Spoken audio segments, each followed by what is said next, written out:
Good day, brothers and sisters in Christ. I welcome you to our Sunday reflection for All Souls Day. The theme of our reflection is Remembering the Dead. The souls of the virtuous are in the hands of God. Wisdom chapter 3, verse 1.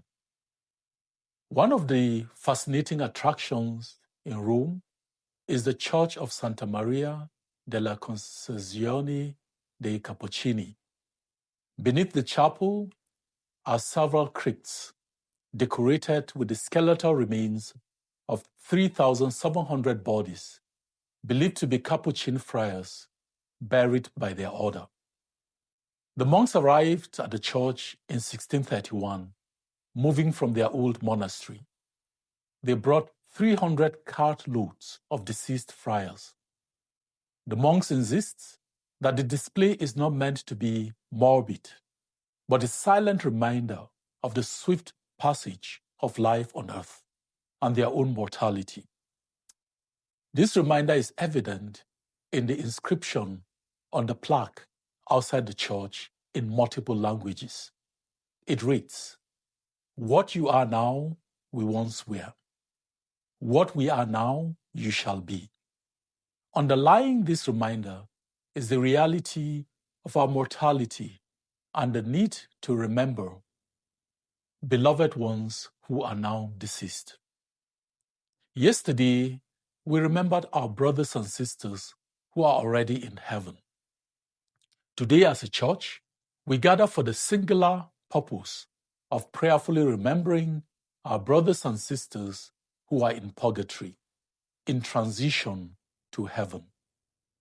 Faithful to the tradition of remembering the dead, since the mid-6th century, monastic communities have observed a day of prayer for their deceased monks. However, it is the monasteries of Cluny that established the practice of praying the Mass and Office of the Dead on the day after All Saints' Day. In the 14th century, the Universal Church adopted November 2nd as All Souls' Day in accordance with this practice. Our readings reveal why we engage in this practice. They acknowledge God's mercy and fidelity despite our human frailty and present Christ's resurrection as a hope for both the living and the dead. Today we gather to pray for our beloved brothers and sisters who have passed away, trusting entirely in God's mercy and faithfulness. Generally, we remember our dead and make great efforts to ensure they receive a fitting burial, sparing no expense. We become worried when we cannot locate their remains. When we can bury them, we take proper care of their graves in the cemetery. However, one thing is missing. We do not give enough attention to their spiritual welfare. Why is that? We are products of our materialistic age and find it difficult to accept the existence of life beyond the grave. Many of us, even when we profess to be Christians, pay lip service to the afterlife. Praying for the dead is founded on the firm belief that life exists beyond the grave.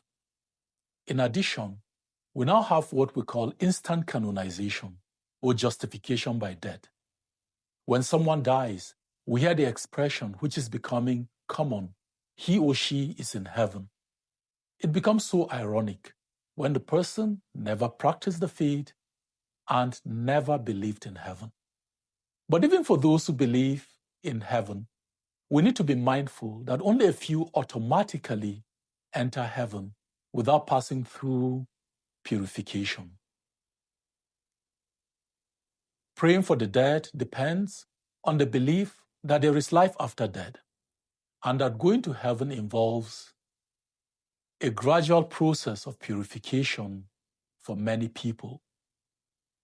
This is the foundation of the doctrine of purgatory. Our prayer for those in purgatory is not useless. Our confidence comes from the understanding that God's mercy surpasses His justice, enabling us to be cleansed of our selfishness, and this process is completed in purgatory. St. Paul teaches about this purification in 1 Corinthians chapter 3 from verse 11 to 15.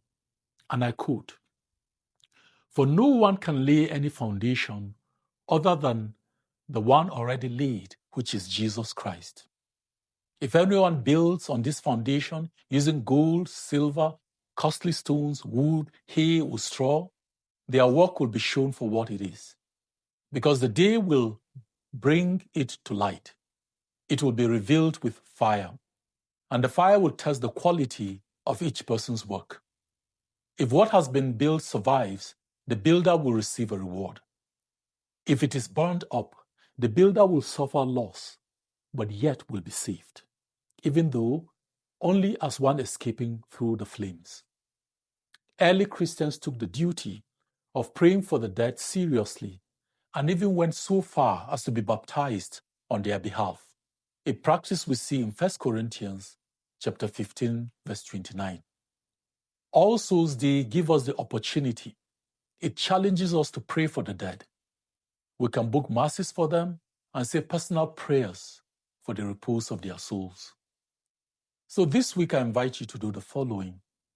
Number 1, pray each night for your departed loved ones with the simple prayer, "Eternal rest grant unto them, O Lord, and let perpetual light shine upon them. May their souls and the souls of all the faithful departed, through the mercy of God, rest in peace." Secondly, visit the grave of a loved one this month if possible. Have a blessed day.